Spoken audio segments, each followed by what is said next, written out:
What is up? What is going on, YouTube? It's your boy, VEGAPUNK, got back at it again with another video. And today, I know what we're here for. It's One Piece weekend, One Piece time. Here to talk about chapter 1066 because, man, it was a banger. It was a banger. Chapter 1066, The Will of Ohara. I'm not gonna do my normal breakdowns where I basically just run through the chapter. I'm just gonna talk about the parts that I really thought were like mad important. Because like I said, a lot of stuff happened in this chapter. First thing I want to talk about is why you have not liked this video yet. Go ahead and like the video. Go ahead and subscribe to the channel. Click the bell so you won't miss any uploads. We do a lot of One Piece. We do a lot of anime. I just upload some anime reactions, but mostly One Piece here. So if you're a One Piece fan, subscribe to the channel. Hit that bell so you'll be updated every time I post. First thing about the chapter I wanted to talk about was Vegapunk. His age and his design were the two main things that really hit it off for me, because I seen it in one of my other videos. I think it was my last review. No, it was a review for the chapter before that when we found out that Kuma was of a special race. I thought maybe Vegapunk was of a special race and that he was from the Void Century or descendant or something like that. But he's only like 65 years old, so there's no way that he could actually be that old, like at least from the Void Century. He might be a descendant. I seen King of Lightning talking about like the elongated head tribe, you know, people with the ginormous noggins.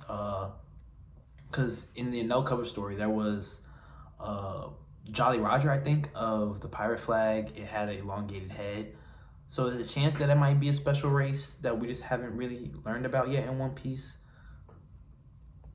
I don't know, but my main theory was that he might be from the Void Century. That was pretty much debunked this chapter because we found out his age in the flashback. I made a TikTok about his design because at first, you can see in my live reaction, I was saying like it was real ugly.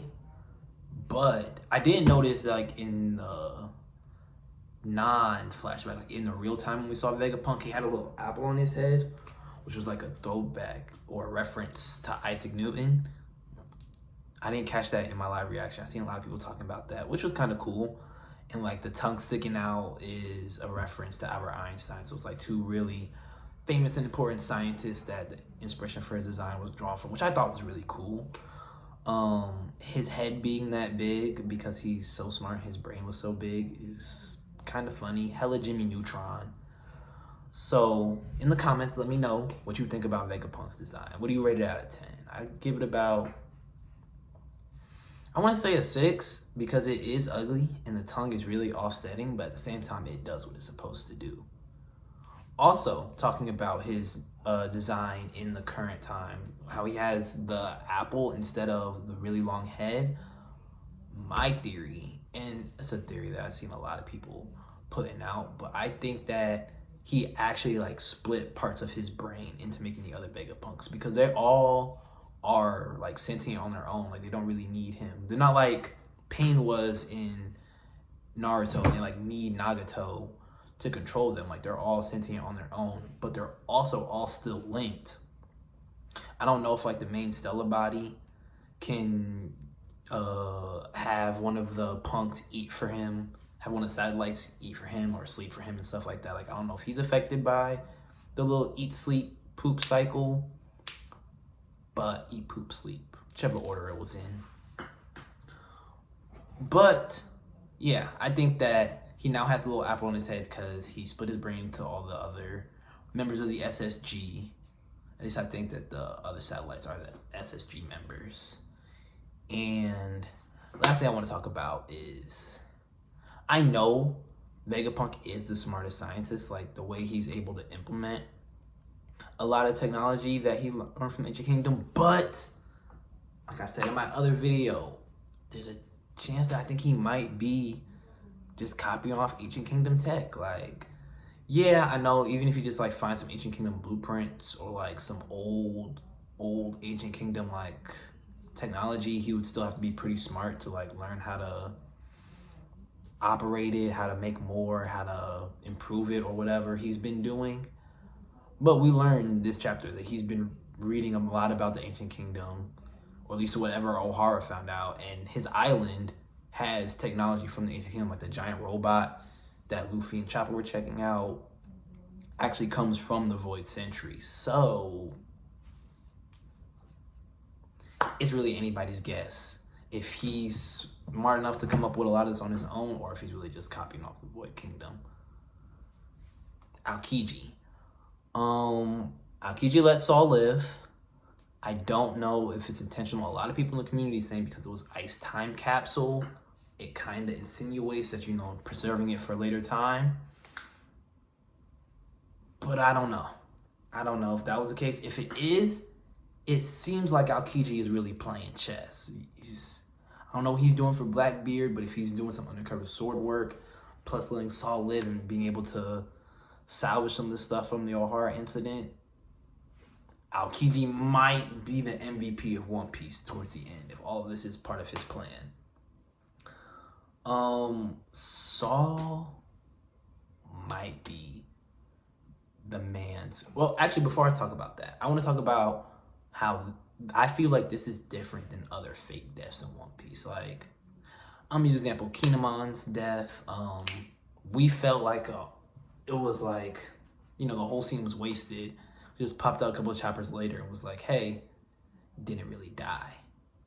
However, I think this is different because of like the emotional impact it had on Robin. Like, Robin seeing him die, but at the same time, like, we're finding out that he didn't die. Robin's finding out he's still alive too. So it'd be like if Momonosuke later on found out that Kinemon was still alive rather than, I think it was like Usopp who found his body or something like that. It's like a heartwarming moment. And like I said, it could be all part of Alkiji's plan. It was not part of Kaido's plan to save Kinemon. It was not part of the Bomb's plan to save Pell or of his plan to save Pound.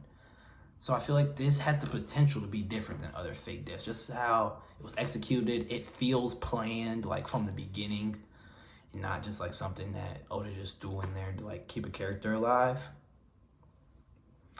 Now back talking about Saul, he might be the man scarred by fire, because like they said, he was covered in bandages that could be from burns, either from the island being on fire or frostbite burns. So he could be the man. I think it was like marked by flame, something like that.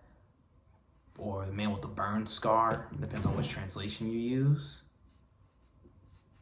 It could be leading into Saul, which would mean he has a lot of knowledge about the Void Century, like a lot of in-depth knowledge about the Void Century. The man marked by fire would.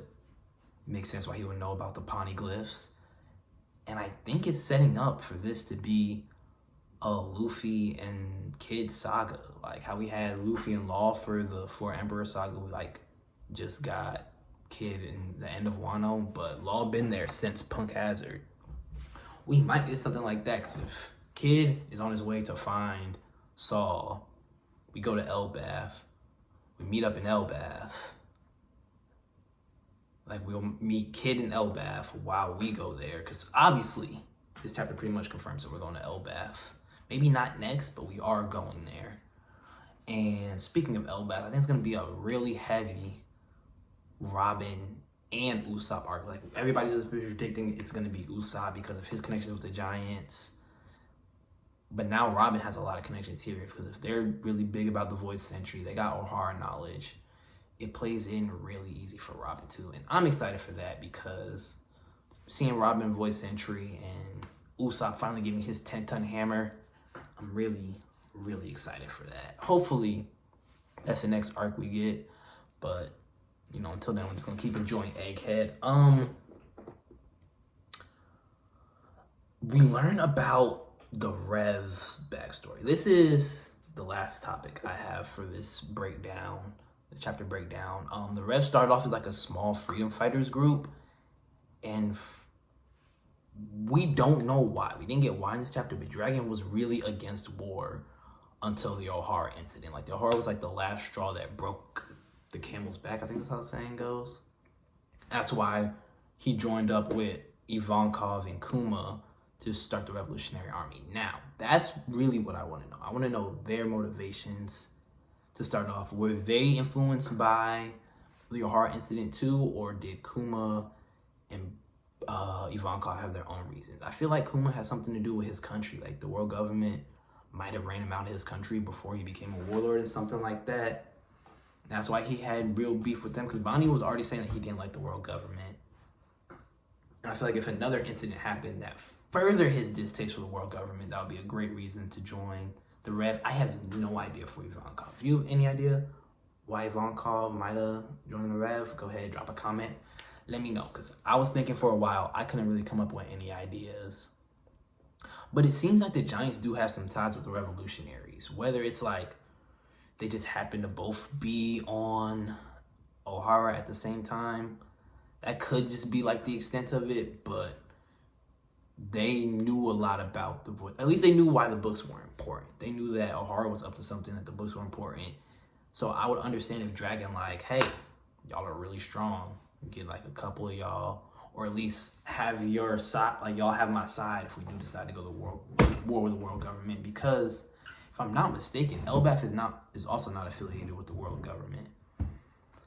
So gives a perfect tie-in to be affiliated with the Rev. And small Film Red spoilers. If you haven't seen Film Red, you can just go ahead and click off the video. I want to save this to last, but we found out Shanks' last name, and his last name was very, very Viking-like.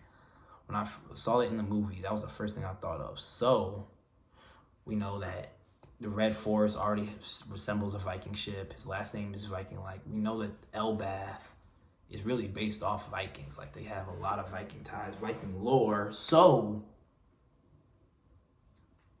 we might get, like, this might be the confirmation that Shanks is going to be important in Elbaf. And especially if we get Kid and Elbaf too. We already know Kid and Shanks have their animosity. So it's just more and more things that can make Elbaf even more gas. And I'm really, like I said, really, really looking forward to it.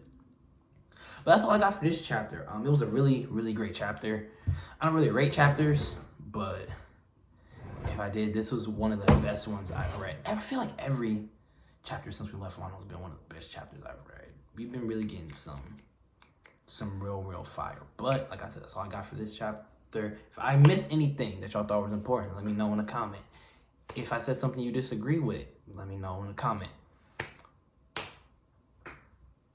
But until next time, I hope y'all be easy. Hope y'all be safe. It's your boy PJ, Maniac the God, signing off.